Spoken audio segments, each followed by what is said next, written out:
thinking about finding your own passion. So I'm not saying take the same path as me. That's not my mission in the conversation today. I will tell you that I'm shocked how few people want to think about sales. And I had a good conversation with an entrepreneur once who told me that you get to be ahead of a company two ways. You get there through finance, or you get there through sales. So just something to think about. Couple things that I just want to encourage you to think through. Achievement without sacrifice. Is that really feasible? How many people look back in your lives so far and some big achievements you've had? Maybe it was being a valedictorian at your school or a salutatorian. Maybe it was a really excellent sports experience and a huge championship win. How many of those things came without a huge sacrifice in time or energy,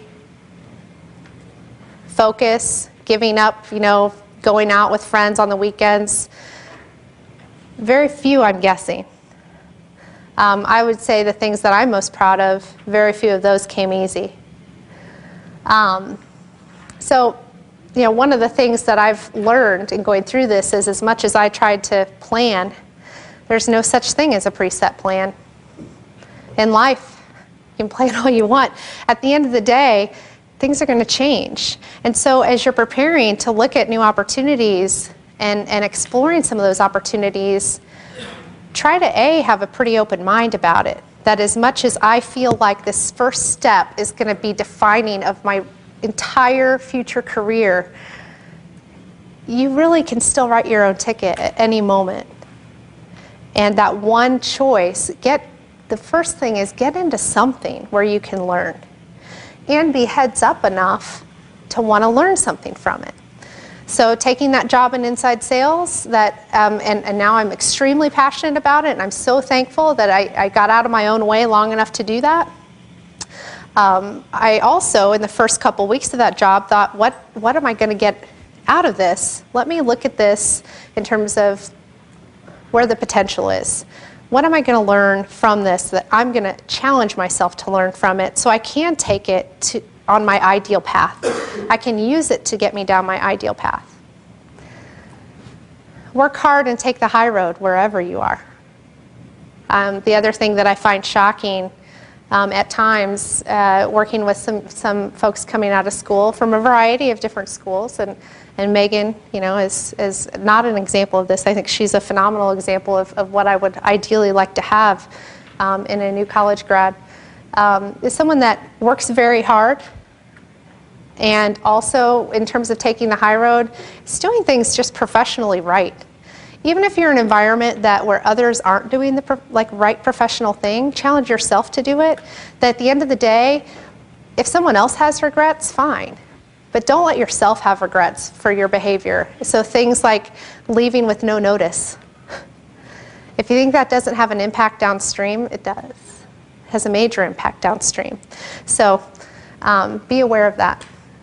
Challenge yourself to learn something wherever you're working. Take that first job. It's a lot better than not taking one. Take something. Get the experience on your resume.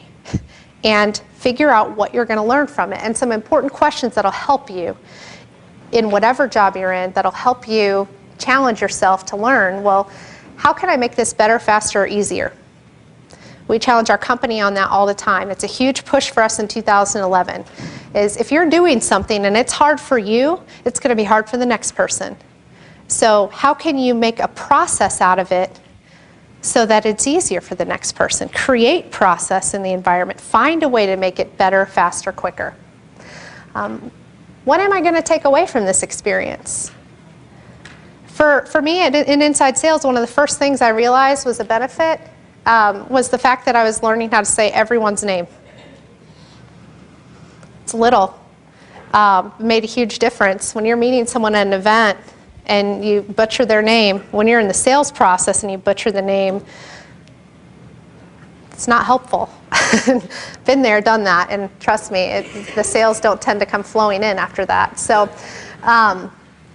that was just one simple thing. Also, the fact that I was calling across all these industries and all these different revenue range companies, that I could go into any company environment and I could be listening to a business conversation and I could understand exactly what company they were talking about and exactly what they do and how much they make. Are they a big company? Are they a small company? Just those little things made a tremendous difference. What am I learning from those around me? That can be good and bad. You know, I had a gal I coached. I did share that, and we didn't have the most successful team in the world, but I did coach volleyball in my first job, and so I would come in at 6:45 so I could leave by 4 to go to my coaching job. And there was a gal who every day when I left said, "Banker's hours?" And it drove me nuts, but I learned how to work with that woman. And, she went out of her way to make things difficult for me. I still learned a great deal in having to work with her. Great deal. And I'll tell you, running a business now, when there are those little dynamics that occur in the workplace, I have a foundation to understand where they're coming from and also understand how I can get through that by taking the high road and help them get through that. So that can be good and bad, just really enjoying the people around you in terms of what you can learn from them on a positive level, but also on a negative level. And then just be proactive. If I can leave you with anything, the mindset that things are just going to come to you, it doesn't happen. Nowhere does that happen. No one's going to come up and say, "Do you want this other opportunity? I have a really great gig. I think you'd be great at it." I mean, it happens once in a blue moon. So you've got to express those desires. And with being proactive, I say ask and ask and ask. If anyone's read the last lecture, it's a phenomenal book, and he talks about walls and how walls are there for a reason, because it shows how bad you want it. And that's what business is. I very rarely will tell someone yes the first time they ask me. So ask again, and don't get distracted from your job in doing that. If you want an opportunity, put the time in outside what you're doing as a job. Show them, I can do my job, I can do it really well, I can do it better than anyone around me, and I can still have an eye for this thing coming up next, and I'm willing to put in the extra effort to get there. And that's the sacrifice. And it's all about when you're getting out there in the career, are you going to look at your career, whatever your job is, and are you going to look for the good potential outcomes to put you on a path to what your ultimate dream is? And I want you to dream. I'm not here to tell you not to dream and not to set those goals for yourself. At the end of the day, I also want you to be realistic about is it really realistic that I will have my dream the moment I walk out of school here? Or is it going to be my dream because I had to work my butt off for it to get it? And I will tell you that the people that I've talked to that are living their dream right now, part of why it became their dream and why it is their dream is because they had to work so hard to get it, and that's why they appreciate it so much. So make sure to have those big goals. Just make sure to understand that there are a lot of steps to get there. I will also mention that, just as a little plug, we are planning to bring on a summer intern. So if anyone is interested, please let us know. There are a couple instructions up there. You can either go to LeadJen's website, or you can contact Jen Burdess and make sure to put in the subject line, LeadJen Summer Internship. So, thank you.